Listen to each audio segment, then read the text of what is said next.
Lieutenant Taeho adjusted his uniform as he patrolled the gleaming halls of Nexus Station.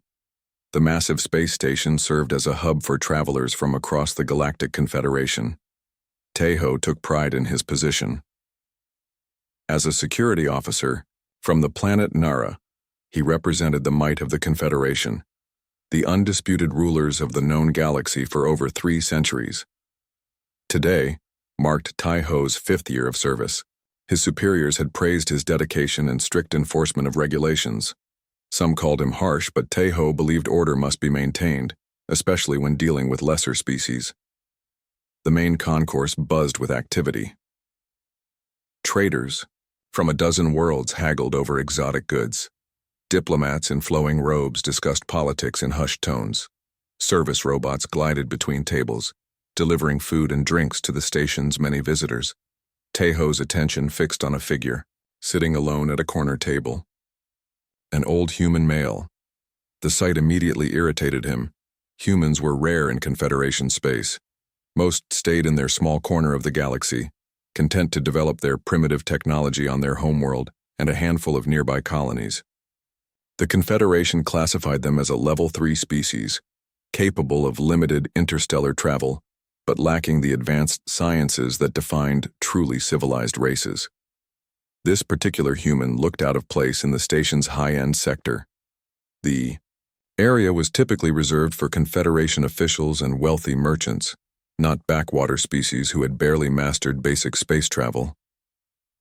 The old human sat quietly, sipping from an unmarked container.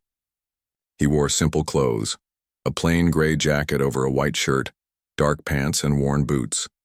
Nothing flashy or expensive. His silver hair was neatly combed back, and deep lines marked his weathered face. Despite his ordinary appearance, something about his calm demeanor bothered Taeho deeply. Perfect opportunity to remind these primitives of their place, Taeho muttered to himself. He approached the table with measured steps, hand resting casually on his particle disruptor. The weapon could stun or kill, depending on the setting. Most species recognized it instantly and showed proper respect when they saw one. Identification and import license, Taeho demanded, standing over the human. The old man looked up slowly. His eyes were dark and calm, showing neither fear nor surprise. "Good afternoon, officer," the human said in perfect galactic standard. "My name is Jin Woo. I'm just passing through your fine station." Taeho frowned. The human's accent was flawless, better than many Confederation citizens. That was unexpected. "I asked for identification and an import license for that beverage," Taeho repeated, pointing at the container. "All foreign substances must be properly documented according to regulation." 27B, Jin Woo smiled slightly. "Just water with a bit of earth tea. Nothing that requires special permits according to Section 5 of your station's visitor guidelines." The human's knowledge of Confederation regulations only irritated Taeho further. He disliked being corrected, especially by members of lesser species. "I'll determine what requires permits," Taeho said. "Show me your travel documents now." Several nearby aliens had stopped their conversations to watch. Taeho was aware of the attention and felt his pride swell. This was an opportunity to demonstrate Confederation authority. Jin Woo reached slowly into his jacket and produced a small, transparent card. It displayed his name, planet of origin, and visitor status. Everything appeared to be in order, which only frustrated Taeho more. "And what brings a human to this section of the station?" Taeho asked, his tone making it clear that humans didn't belong here. "I'm waiting for a transport," Jinwoo replied calmly. "I have a meeting in the Centauri system next week." "The Centauri system?" Taeho laughed. "That's a high-security zone. Humans don't get clearance for that region." "I have the necessary permissions," Jinwoo said, his voice still even and polite. Taeho's patience wore thin. This human showed none of the fear or respect he expected. He reached down and knocked the container from Jinwoo's hand, spilling the liquid across the table. "I think this substance requires further testing," Taeho announced loudly. "Could be contraband." The watching crowd grew larger. Some looked uncomfortable, but none interfered. Confederation security had absolute authority on the station. Jinwoo looked at the spilled drink, then back at Taeho. For just a moment, something flashed in the old human's eyes. Not anger, but something deeper and colder. "Young man," Jinwoo said quietly, "I suggest you reconsider your actions." The calm warning only fueled Taeho's anger. He drew his particle disruptor and set it to stun. "On your feet," he ordered. "You're under arrest for disrespecting a Confederation officer and suspected possession of illegal substances." Several gasps came from the crowd. Even by Taeho's strict standards, this was an overreaction. But his pride was now at stake. He couldn't back down in front of so many witnesses. Jinwoo stood slowly. Despite his age, he moved with surprising grace. He was shorter than Taeho by at least 20 centimeters, yet somehow he didn't seem small. "What is your name and rank, officer?" Jinwoo asked. "Lieutenant Taeho, 7th Division, Nara Security Force." Taeho replied automatically, surprised by the question.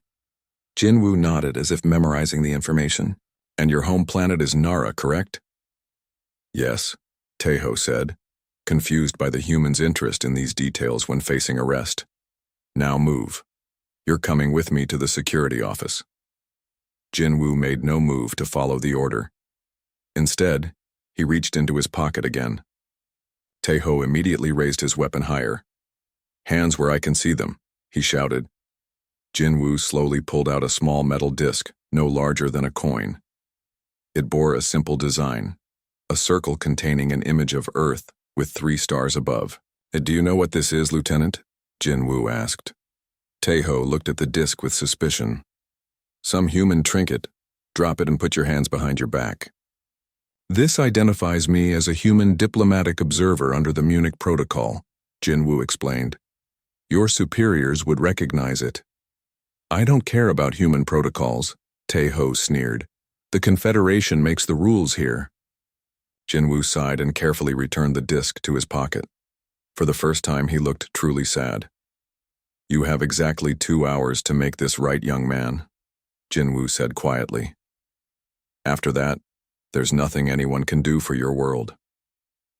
The odd statement caught Taeho off guard.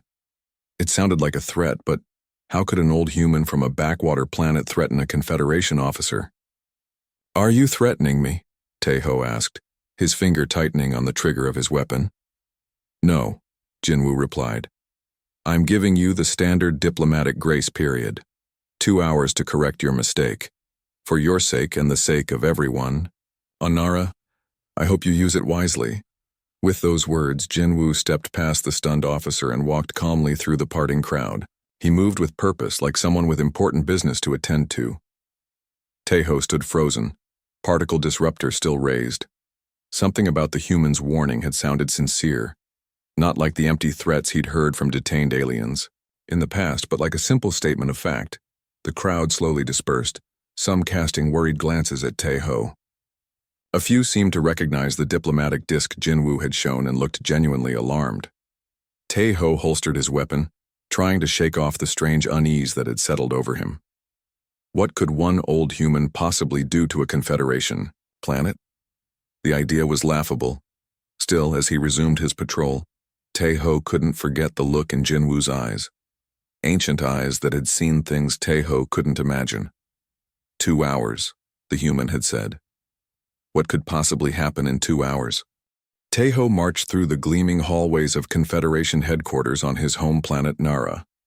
The massive building stood in the center of the capital city, its crystalline towers reaching toward the purple sky. Unlike the diverse crowd at Nexus Station, here everyone belonged to his species, tall with faintly blue skin and angular features that humans often found intimidating. He still felt unsettled by his encounter with the old human. The warning about 2 hours kept repeating in his mind. But with each step through the familiar halls, his confidence returned. What threat could one human possibly pose to the mighty Confederation? The security desk scanned his identification chip, and the doors to the command center slid open. Inside, officers monitored screens showing activity across the Nara system and beyond. This was the nerve center of planetary security, where threats were identified and neutralized before most citizens ever knew of them. Commander Su-min looked up from her console as Tai-ho approached. She was one of the most decorated officers in the Nara force, with 20 years of service and a reputation for strict but fair leadership. "Lieutenant Tai-ho," she said, "I wasn't expecting you back from Nexus Station until tomorrow." Tai-ho straightened his uniform. "I came to report an incident, Commander. A troublesome human was causing problems in the high-security section. I dealt with the situation." He expected praise for his diligence. Instead, Su-min's expression tightened. "A human? Describe this person," she said sharply. "An elderly male, called himself Jin Woo. He showed me some disc with Earth's symbol and 3 stars, claimed it was diplomatic identification." Su-min's face paled. The reaction surprised Tai-ho. He had never seen his commander show fear. "A disc with 3 stars, she repeated. "Are you certain?" "Yes, Commander. Is that significant?" Instead of answering, Su-min pressed a button on her console. "Emergency communication to Minister Do-hyun. Security clearance Omega." Tai-ho watched in confusion as a large screen lit up. The face that appeared belonged to Do-hyun, the planetary defense minister. Even Tai-ho knew this was unusual. The defense minister rarely spoke directly with security officers. "Commander Su-min, what is the emergency?" Do-hyun asked. "Minister, Lieutenant Tai-ho has reported an encounter with a 3-star human observer at Nexus Station." Do-hyun's expression changed instantly. Like Su-min, he seemed to grow tense. "When did this occur?" Tai-ho checked his timepiece. "Approximately 50 minutes ago, Minister." "And the nature of the encounter?" Do-hyun asked. Before Su-min could speak, Tai-ho stepped forward. "The human was in a restricted area. I questioned him and confiscated a suspicious beverage. When he became uncooperative, I attempted to arrest him." The silence that followed was deafening. Do-hyun stared at Tai-ho with an expression between horror and disbelief. "Did you touch this human? Did you lay hands on a 3-star observer?" Do-hyun finally asked, his voice barely controlled. "I knocked his drink from his hand," Tai-ho admitted. "He was disrespectful to a Confederation officer." Do-hyun closed his eyes briefly. When he opened them, his face had hardened with resolve. "Lieutenant, did this human give you any message? Did he say anything before leaving?" Tai-ho shifted uncomfortably.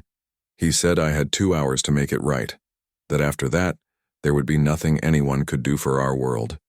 Do-hyun turned to someone off-screen and barked orders. "Activate Planetary Defense Protocol Alpha.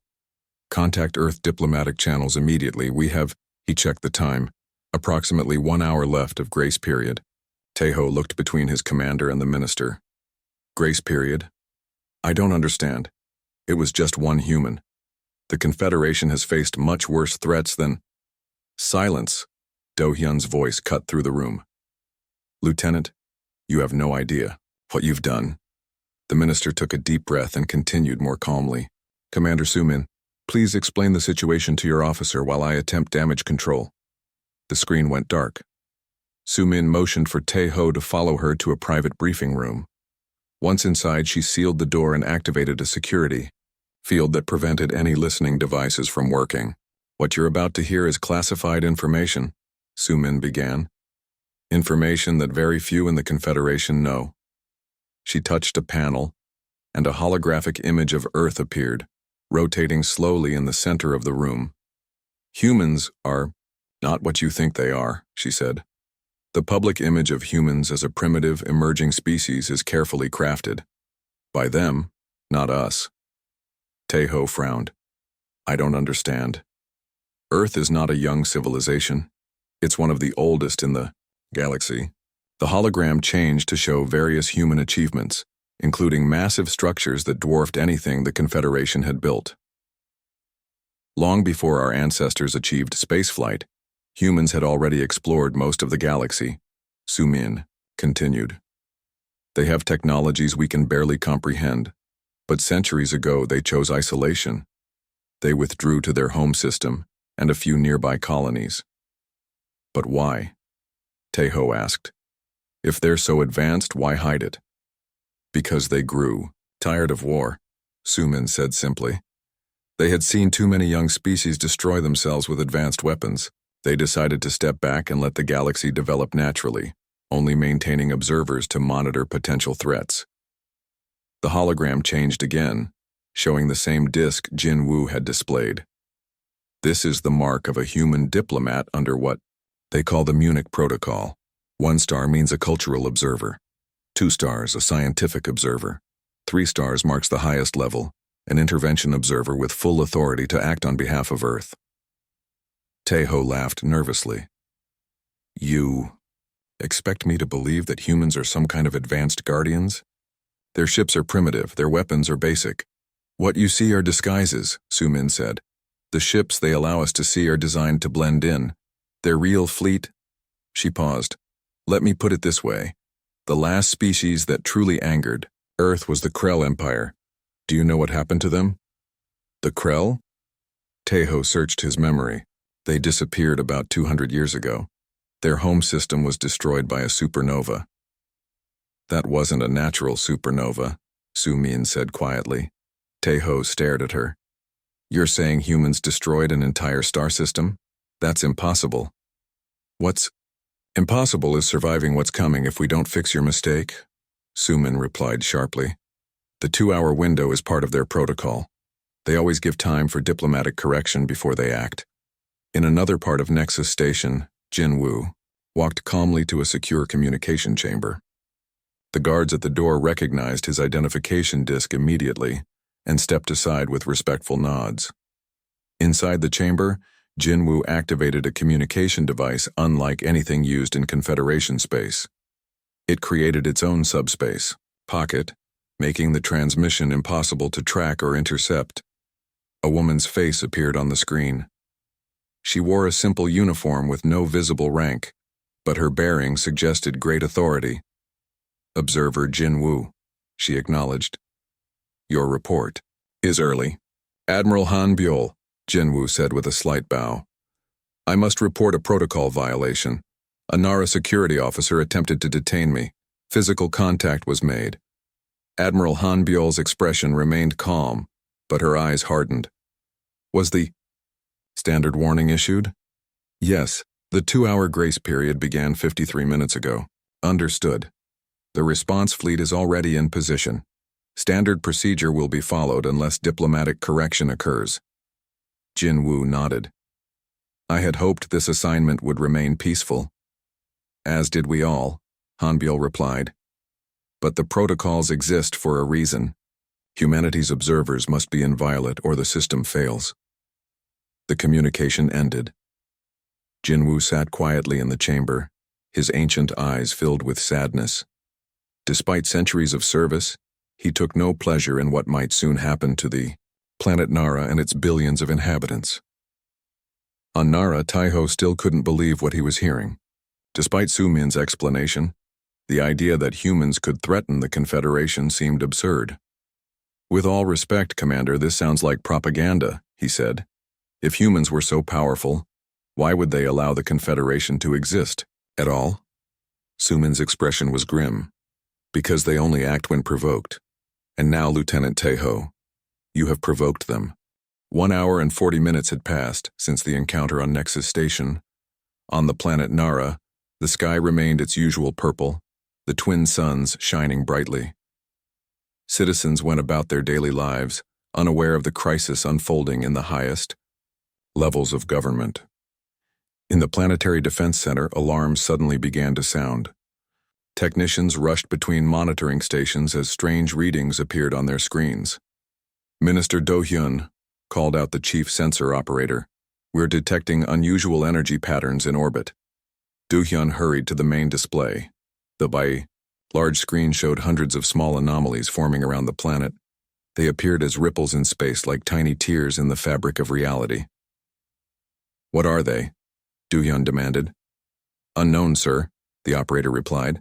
They don't match any known Confederation or foreign signature. They're just appearing out of nowhere. Do-hyun's face hardened. How many? Currently 837. No, 912. They keep increasing, sir. They're positioning themselves in a perfect grid pattern around the entire planet. Taeho stood at the back of the command center, watching with growing unease. He had been ordered to remain present while Do-hyun attempted to establish contact with Earth.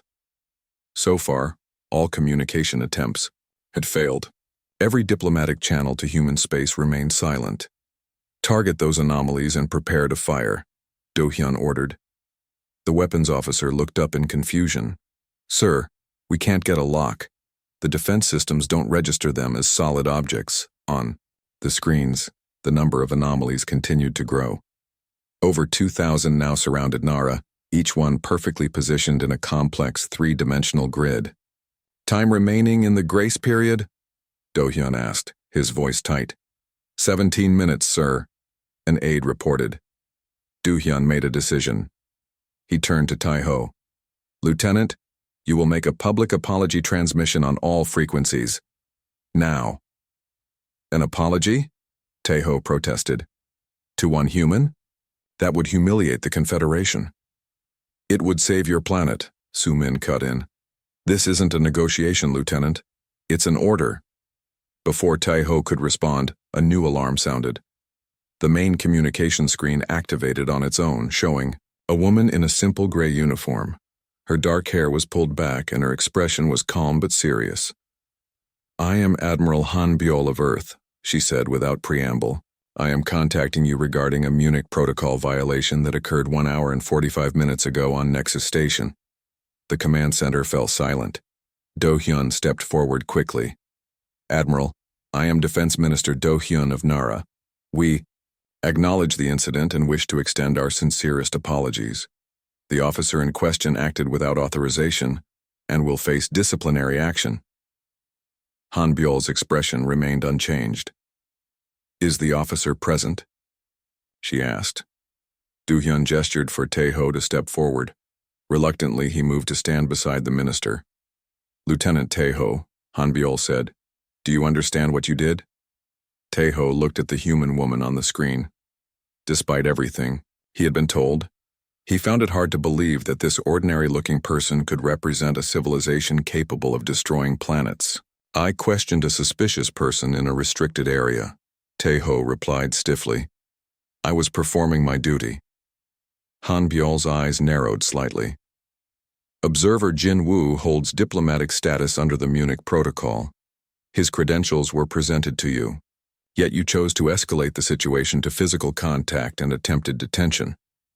The Confederation doesn't recognize human diplomatic protocols," Taeho said. "We have our own laws." A murmur of dismay ran through the command center. Do-hyun looked horrified. "Admiral," the minister said quickly, "the lieutenant speaks only for himself. The Confederation fully recognizes and respects the Munich Protocol. Please accept our formal apology for this incident." Han Byul looked at Do-hyun for a long moment. "Minister, the time for diplomatic resolution is nearly past. We require more than words. We require demonstration that this violation will not be repeated." "What would satisfy Earth's requirements?" Do-hyun asked desperately. "Public acknowledgement of the protocol and its importance. Immediate removal of the offending officer from all duties. Reparations to be determined by our diplomatic corps." Do-hyun nodded quickly. "We agree to all terms. I will make the announcement immediately." Taeho could not believe what he was hearing. "Minister, you can't be serious. This is surrender to human demands. This is survival," Do-hyun hissed. Then, turning back to the screen, he bowed deeply. "Admiral Han Byul, we accept your terms without reservation." Han Byul nodded. "Very well, I will." She stopped suddenly, looking at something off-screen. Her expression changed to one of concern. "Minister, we're detecting unauthorized weapons. Activation in the Nara orbital defense system." Do-hyun spun toward the weapons console. A junior officer was there, frantically working the controls. "What are you doing?" Do-hyun demanded. "Saving our world," the officer replied without looking up. "I've overridden the safeties and targeted the anomalies, firing in 10 seconds. Taeho recognized the officer as Jun-ho, a friend who shared his views about Confederation supremacy. Somehow Jun-ho had slipped onto the weapons console during the confusion. "Stop him," Du-hyun shouted, but it was too late. Firing all orbital defense platforms, Junho announced with grim satisfaction. On the screens, bright energy beams shot out from Nara's defense satellites toward the strange anomalies surrounding the planet. The beams passed straight through them, as if the targets weren't really there. For a brief moment, nothing happened. Then the anomalies began to glow with a pale blue light. On the communication screen, Admiral Hanbyul's face showed genuine regret. "I'm sorry, Minister. The grace period has been terminated by your aggressive action. May your people find peace." The screen went dark. Du-hyun slumped into a chair, his face ashen. "What have you done?" he whispered. Outside the command center, citizens of Nara noticed something strange happening in the sky. The purple expanse began to shimmer as thousands of small black cubes materialized in the atmosphere above every major city. They hung silently, each no larger than a small vehicle, their surfaces absorbing light rather than reflecting it. People stopped in the streets to stare upward. Some took images with their devices. Others called emergency services. No one understood what they were seeing. In the command center, a new message appeared on the screens. Unlike the previous communication, this one was text-only, displayed, in the official language of the Confederation. Violation of Munich Protocol Section 3.7. Diplomatic correction applied to Nara system. What does that mean? Taeho asked, his earlier confidence finally crumbling as the reality of the situation dawned on him. Sumin looked at him with a mixture of anger and pity. "It means you're about to learn why humans isolated themselves from the galaxy. They did it to protect us, not themselves." The black cubes began to descend toward the planet's surface. They moved in perfect synchronization, maintaining their grid formation as they approached. "They're not weapons," Sumin explained quietly. "At least not in the way you understand weapons. They're dimensional anchors." "Dimensional what?" Taeho asked. "The humans mastered technology we can barely comprehend. These devices don't destroy. They relocate. They shift matter from our dimension into a parallel one." On the screens, the sensor readings became increasingly chaotic as the cubes descended. "Can we evacuate?" Taeho asked, panic finally setting in. Du-hyun shook his head slowly. "No ships can leave now. The dimensional field is already forming." Desperate for any solution, Taeho turned to Sumin. "There must be something we can do." "There was," she replied coldly. "You had 2 hours to make it right. You chose pride instead." In a final desperate act, Taeho ran from the command center toward the nearest shuttle bay. If he could reach one of the black cubes, perhaps he could destroy it, disrupt whatever process had begun. He commandeered a small military shuttle, overriding the security lockdowns with his officer codes. As the craft shot upward through the atmosphere, he could see the black cubes more clearly. They were featureless, perfect geometric shapes that seemed to drink in the light around them. Taeho targeted the nearest cube and accelerated toward Tony. Before he could fire, the shuttle system suddenly shut down. The engines died, the controls went dark, and only life support remained active. Through the viewport, Taeho saw something impossible. The old human, Jin-woo, was somehow standing in space before his shuttle. There was no spacesuit, no visible life support. The elderly human simply existed in the vacuum as if it were the most natural thing in the world. Jin-woo's voice somehow carried through the void of space, reaching Taeho inside the powerless shuttle. "This didn't have to happen," Jin-woo said, his ancient eyes filled with sorrow. "Remember that." Around them, the black cubes began to pulse with energy. The dimensional shift had begun. Admiral Hanbyul stood on the bridge of the Earth vessel, Retribution. The ship existed in a dimensional pocket just outside normal space-time, completely undetectable to Confederation sensors. Despite being larger than the largest Confederation battlecruiser, not a single sensor in the galaxy could see it. The bridge was surprisingly simple. No flashy controls or dramatic lighting, just clean, functional workstations arranged in a circular pattern. The crew worked quietly, their movements efficient and practiced. Through the main viewport, the planet Nara was visible, surrounded by the grid of black cubes. Hanbyul felt no satisfaction as she watched events unfold. Earth did not celebrate its power or take joy in demonstrations of force. The decision to deploy dimensional anchors had been made with heavy hearts. "Admiral," said her second-in-command, "the dimensional anchors have reached position, awaiting your final authorization." Han Byul looked at the display showing Jinwoo's location. He had somehow extracted Tai-Ho from his shuttle and was holding the Confederation officer in a stasis field. She knew Jinwoo well enough to understand why. The old observer always tried to preserve life when possible, even the life of someone who had threatened him. "Begin extraction of Observer Jinwoo and the Confederation officer," she ordered. "Then proceed with dimensional shift." "Yes, Admiral," her officer replied. "Extraction underway. Dimensional shift will commence in 2 minutes." Han Byul turned to the communications officer. "Send the standard notification to all Confederation territories. On thousands of planets and stations throughout the galaxy, the same message appeared simultaneously on all communication systems. Violation of Munich. Protocol Section 3.7. Diplomatic correction applied to Nara system. Normal relations continue elsewhere. Most citizens of the Confederation would not understand what this meant. Only the highest levels of government knew the truth about Earth and its capabilities. To everyone else, this would be a mysterious message followed by the unexplained disappearance of an entire planet. Han Byul hoped it would remain a strong enough deterrent. Earth did not enjoy these demonstrations, but history had proven their necessity. Without occasional reminders of consequences, violations of the protocol became more common. She still remembered the last major incident 2 centuries ago. The Krell Empire had captured and experimented on a human observer, believing they could extract advanced technology through medical examination. The resulting demonstration had been far more severe than what Nara would experience today. Where the Krell homeworld once existed, only an artificial singularity remained. "Admiral," her officer called. "Extraction complete. Observer Jinwoo and the Confederation officer are aboard. Dimensional shift commencing in 30 seconds. Han Byul nodded. "Take us to safe distance." The Retribution moved silently away from Nara, still hidden from normal space. On the planet below, panic had spread as the black cubes began to emit a soft blue glow.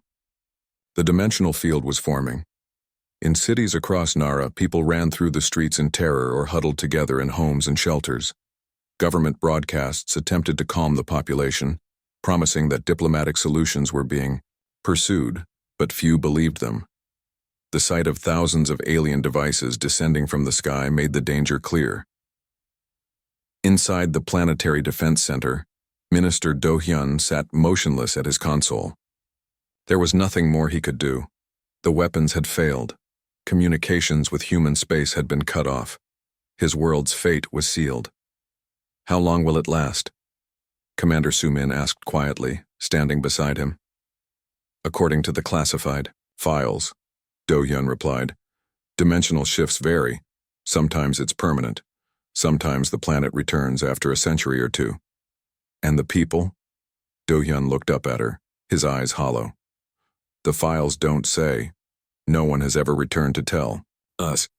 Around them, staff members made desperate calls to loved ones or sat in stunned silence. Some prayed, others wept. A few continued to work at their stations, clinging to routine in the face of the unimaginable. 10 seconds to dimensional shift, announced Han Byul's officer on the Retribution. The black cubes began to pulse more rapidly. The blue energy field between them strengthened, forming a complete shell around the planet. From space, it looked like Nara was being encased in a glowing blue net. 5 seconds. Han Byul watched without expression. This was the burden of command. This was why humans had chosen isolation. Their technology had advanced too far, too fast. The power they wielded was too great for casual use. Only in the most extreme circumstances did they reveal even a fraction of their capabilities. Dimensional shift initiated. The blue energy field collapsed inward. For one brief moment, Nara seemed to glow brilliantly, as if the entire planet had been transformed into pure light. Then, In complete silence, it vanished. Where a living world with billions of inhabitants had been, only empty space remained. No debris, no radiation, no trace that Nara had ever existed. The planet, and everything on it, had been shifted entirely into a parallel dimension. "Shift complete, Admiral," reported the officer. "Dimensional integrity at 100%. No leakage detected." Hanbiol nodded. "Prepare for return to Earth, and have observer Jinwoo and our guest brought to the diplomatic suite." Elsewhere on the massive vessel, Taeho was regaining consciousness in a room unlike any he had ever seen. The walls seemed to shift subtly, as if they weren't quite solid. The lighting had no visible source but illuminated everything perfectly. The furniture was simple but oddly comfortable, seeming to adjust to his body as he moved. Jinwoo sat in a chair across from him, watching quietly as Taeho took in his surroundings. "Where am I?" Taeho asked, his voice hoarse. "You're aboard the Retribution," Jinwoo replied calmly. "An Earth vessel." Taeho stumbled to a viewport. Outside, he saw only stars, no sign of his homeworld. "Nara," he whispered. "What happened to Nara?" "It's gone," Jinwoo said simply. "Or more accurately, it's elsewhere, shifted to a parallel dimension." Taeho turned to face the old human, anger and grief warring on his face. "You destroyed an entire world because of one mistake? How is that justice?" Jinwoo shook his head slowly. "We didn't destroy anything. Dimensional shifting doesn't harm the planet or its people. They continue to exist, just not in our universe." "Then bring them back," Taeho demanded. "We can't," Jinwoo replied. "At least not for some time. The dimensional barrier will dissolve naturally after about 500 years. Until then, Nara exists in its own pocket of reality." 500 years? Taeho sank into a chair. "Everyone I know, my family, friends, all gone for 5 centuries? Jinwoo nodded. "That's the consequence. Not death or destruction, but isolation. Your people will have time to reflect on their place in the galaxy, just as humanity did. Long ago." Taeho looked up, confusion replacing some of his anger. "What do you mean? Did you never wonder why humans isolated themselves? Why we chose to hide our true capabilities?" Jinwoo asked. "It's because the same thing happened to us. We were once like your people, proud and dismissive of other species, until we encountered something far more ancient and powerful than ourselves." The door to the room opened and Admiral Hanbiol entered. Unlike on the view screen, in person she carried an aura of ancient authority that made Taeho instinctively stand straighter. "Lieutenant Taeho," she said, "you have been extracted from your timeline as a witness. You will observe and learn so that when Nara returns to normal space, someone will remember why this happened." "Why keep me alive?" Taeho asked bitterly. "Why not shift me with the others?" "Because someone needs to remember," Hanbiol replied. "Memory is how we learn. It's how we avoid repeating our mistakes." Jinwoo stood and placed a hand on Taeho's shoulder. "The 2-hour window wasn't for us to prepare our response. It was your last chance to choose a different path." Through the viewport, Taeho could see only empty space where his world should have been. He had never felt so small, so insignificant. All his pride in the Confederation, all his belief in their supremacy seemed meaningless now. "What happens to me?" he asked quietly. "You'll live among us," Jinwoo said. "You'll learn our ways. And perhaps when Nara returns, you'll help your people understand their place in a much larger, much older universe than they ever imagined."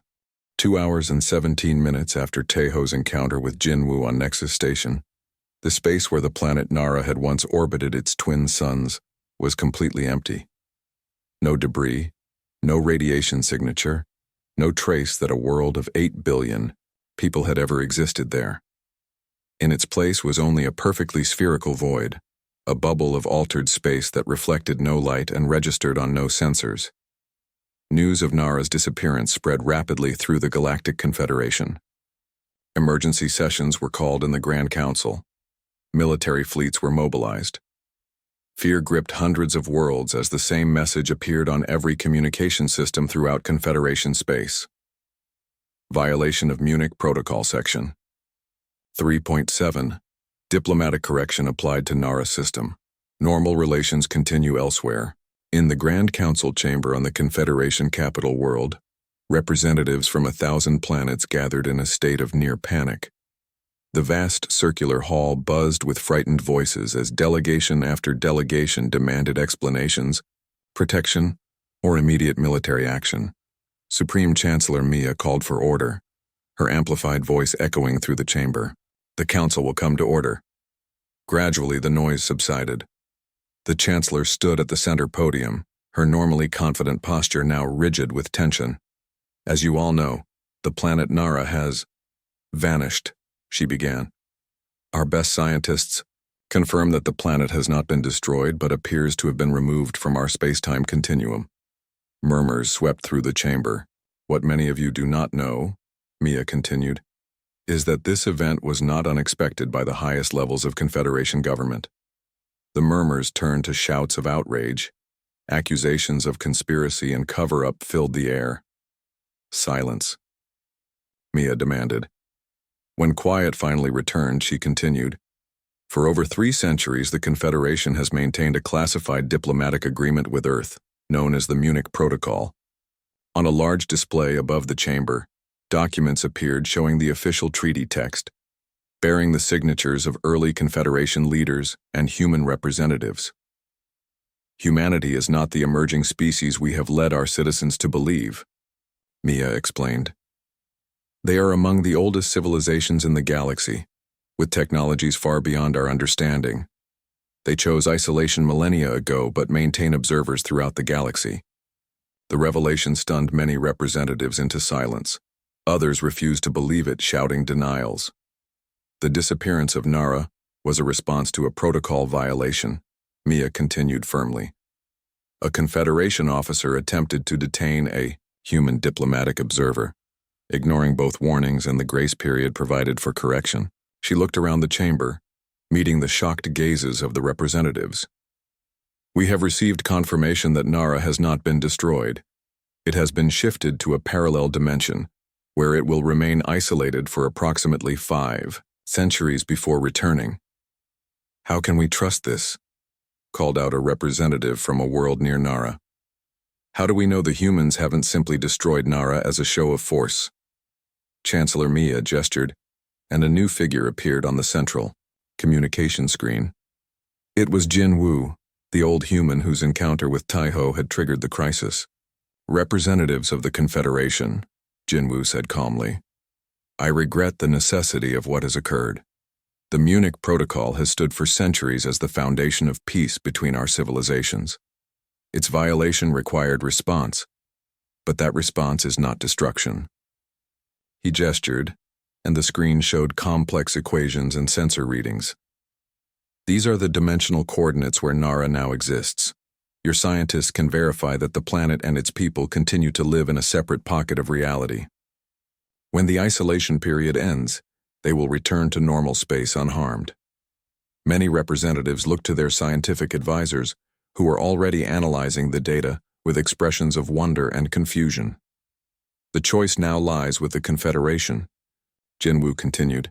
You may choose conflict, but I urge you to choose understanding instead. Humanity has walked the stars for far longer than your records show. We have made mistakes that nearly destroyed us. The protocol exists to prevent others from following the same path. The transmission ended, leaving the council chamber in stunned silence. On Earth several weeks later, Taeho stood on a hillside overlooking a vast city unlike any he had seen in Confederation space. Buildings of impossible design rose into the clouds, yet between them were parks and gardens filled with plants from 1,000 worlds. The city seemed to blend seamlessly with the natural landscape, as if it had grown from the earth rather than being built upon it. Jinwoo stood beside him, pointing out landmarks. That's the Hall of Worlds where representatives from across the galaxy meet. Not just the Confederation, but many civilizations unknown to your people. Taeho had changed in the weeks since Nara's disappearance. The proud, arrogant officer was gone, replaced by a quieter, more thoughtful person. The shock of losing his world had broken something in him, but something new was growing in its place. How many other species are there? Taeho asked. Beyond what the Confederation knows? Thousands, Jinwoo replied. Some more advanced than humanity, some less. Some so different that communication is nearly impossible. Yet we try to understand each other, to learn from our differences. Taeho looked up at the sky, thinking of his home and everyone he had known. 500 years is a long time. For your people, yes, Jinwoo agreed. For some species, it's barely a moment. Perspective changes everything. They walked down the hillside toward the city. Taeho had been given quarters in what the humans called a cultural adaptation center, where visitors from other worlds learned about Earth while teaching humans about their own cultures. What will happen to the Confederation now? Taeho asked. That depends on their choices, Jinwoo said. The revelation about humanity has shaken their understanding of the galaxy. Some call for war, but wiser heads are urging cooperation and learning. And me? What happens when Nara returns? I'll be ancient if I'm even still alive. Jinwoo smiled slightly. That's another thing you don't know about humans. Our medical technology can extend life far beyond what you might expect. If you choose, you can be there when Nara returns to normal space. The idea stunned Taeho. Why would you offer me that, after what I did? Because you have the most important job of all, Jinwoo explained. You must be the bridge between your people and the wider galaxy. You must help them understand why this happened, so it never happens again. As they entered the city, humans and other species moved about their daily lives. Some nodded respectfully to Jinwoo. Others looked curiously at Taeho, recognizing him as a Confederation citizen. The hardest lesson for any species to learn, Jinwoo continued, is that they are not the center of the universe. Humanity learned this long ago when we encountered beings whose power dwarfed our own. The Confederation must learn it now. In the following months, Taeho began training with human diplomats.